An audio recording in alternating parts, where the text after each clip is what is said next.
Hello, everyone, and welcome to another episode.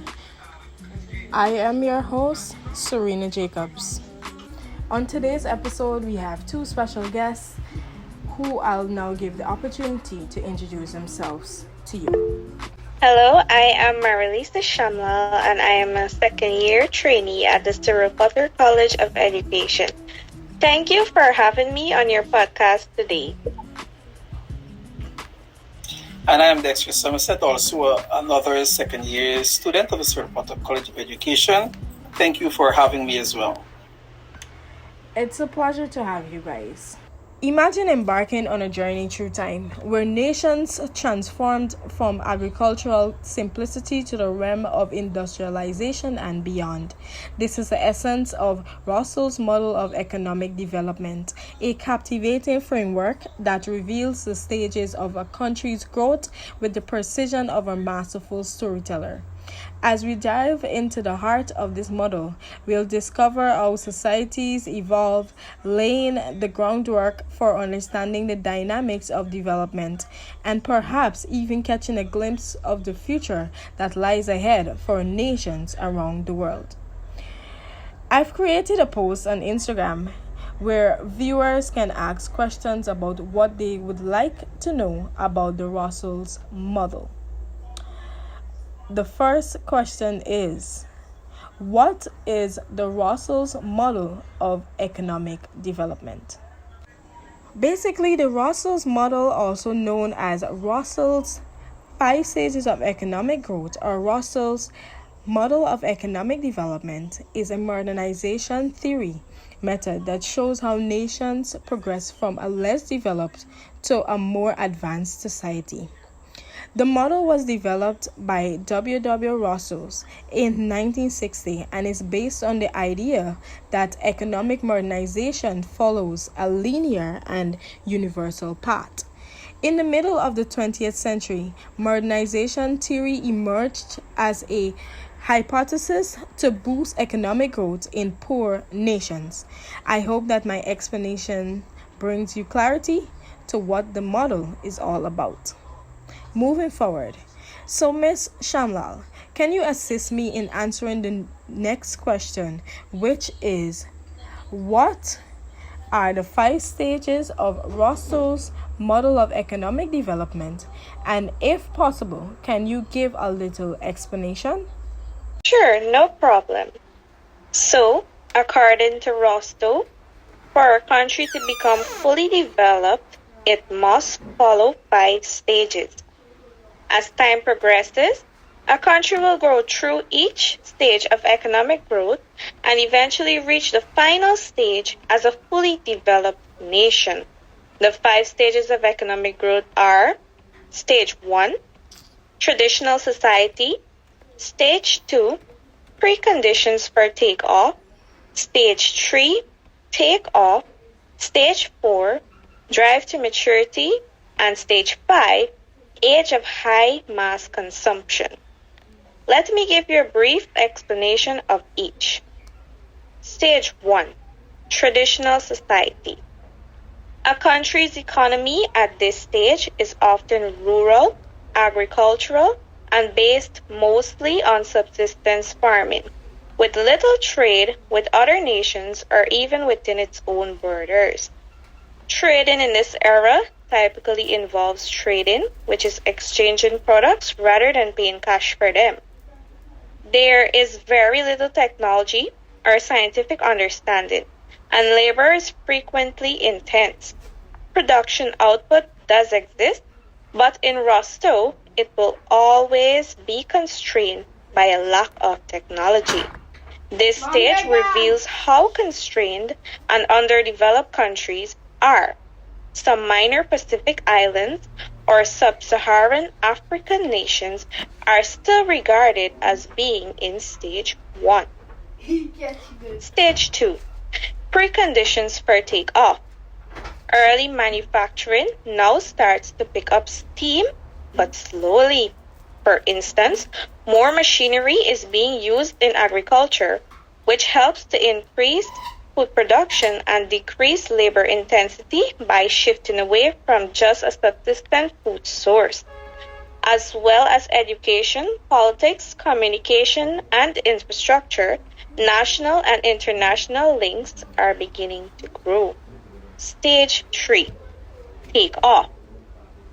Industrialization and rapid, sustainable growth define this stage. Here, speed is key to creating the sense of a revolution. The development of the nation state and the business-minded class are crucial at this point. The increase in production of items that can be marketed in far-off marketplaces comes after this industrialization. Due to the rural to urban movement toward manufacturing in cities, urbanization also begins to rise. Infrastructure is vastly improved, industry is internationalized, technological investments are significant, and everyone is getting wealthy. Currently, this stage includes Thailand and other nations that are categorized as developing nations.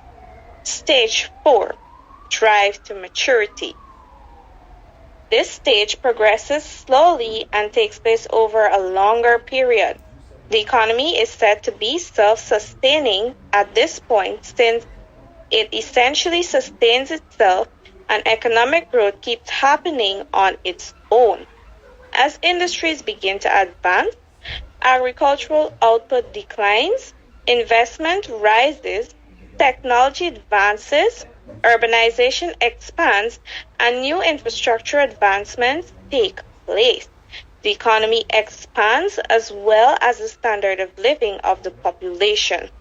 These advancements keep becoming better as new industries grow throughout time. The recently emerging economies around the world, including China, serve as examples of this period of economic development. And lastly, stage 5, age of high mass consumption. Many Western and industrialized countries, including Germany, the United Kingdom, and the United States, which are characterized by a capitalist political system, are in the final stage of Rostow's model. The service sector dominates in this high production or high quality items and high consumption society. Consumption has progressed above the fundamental level. People are now buying more luxury goods and living luxurious lives instead of only buying what is necessary, like food and shelter. These strong nations are distinguished by strong economic performance and economic expansion. Thank you very much. Thank you so much, Miss. You've done a great job explaining the different stages. Another person wants to know what are the benefits of this model. Dexter, would you like to respond to this query? Sure, I will certainly do. So, let me say the advantages or the benefits, as we could say, of Rostow's model. Rostow's model was created as a means of supporting underdeveloped countries. An advantage of the model is that it provides a framework for this to occur.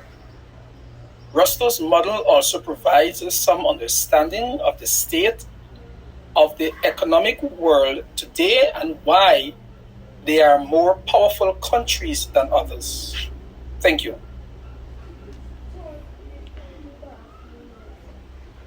Thank you so much, sir. As I was reading the list of questions, I noticed that no one had inquired about the objections to this model. But I'll let you know that they do exist and that Sir Dexter will address them. All right, so what are some of the objections there? One is that Rostow's model has been harshly criticized ever since it was introduced. Despite its benefits, his model seriously flawed it for the following reasons. The first stage is not necessary for development.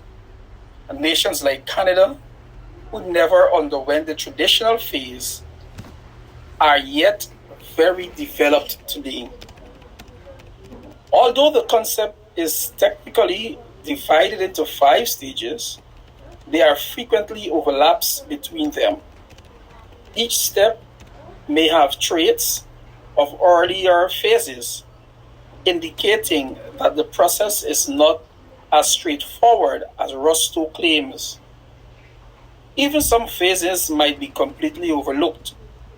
And additionally, the stages are relatively generalized, and some academics think that this undermines the intricate developmental process. Thank you. Thank you so much, sir. I'd like to conclude by saying that the Rostow's model of economic development serves as a compass emphasizing the course that countries take on their search for wealth in the world, where progress is a driving force behind change. Our awareness of the dynamic dance between tradition and innovation, agriculture and industry, aspiration and achievement develop along the stages of growth. Let us say goodbye to this model with the understanding that it is more than just a historical map, and it acts as a constant reminder that each nation's history is a melody of development that echoes through the corridors of advancement and accompanies the hope of coming generations. This concludes the episode. I hope we were able to answer your questions clearly. Thank you so much, guys, for popping in, and also thank you to our viewers, and I'll see you again soon.